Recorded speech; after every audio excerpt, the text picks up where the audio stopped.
के कान्हा पकावर गोरखी जल लोटा में भर लही के कान्हा पकावर गोरखी जल लोटा में भर लही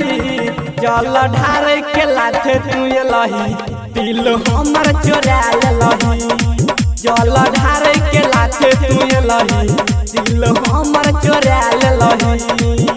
के कान्हा पकावर गोरखी जल लोटा में भर लही जल ढार के लाथे तू लही दिल हमर चोरा लही जल ढार के लाथे तू लही दिल हमर चोरा लही हमर चोरा लही हमर चोरा लही डीजे विकास बेतिया दिल हमर चोरा लही। हाँ हाँ भैरा दिन तू के लही गोरखी भोला जी के उपास गे गेरुआ रंग के साड़ी पहिर के लागे छोही झकास गे हाँ हाँ भैरा दिन तू के लही गोरखी भोला जी के उपास गे गेरुआ रंग के साड़ी पहिर के लागे छोही झकास गे लागो हमारा दिल पर जादू टोना चला के लही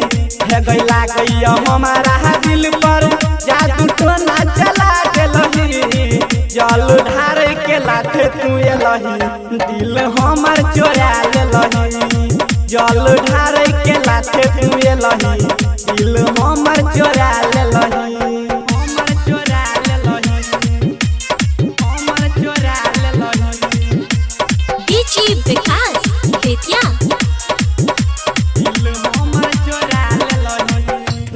हाथ जोड़ के गोरखी कर छोही प्रणाम गे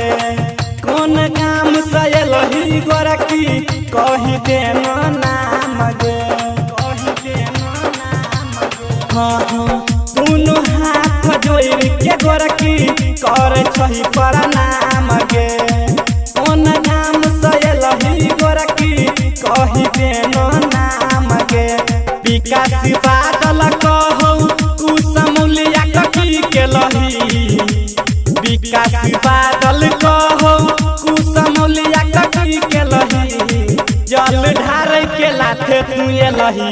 दिल हमर चोरा लही जल ढार के लाथे तू लही दिल हमर चोरा लही। presented by Mama Mitla Music।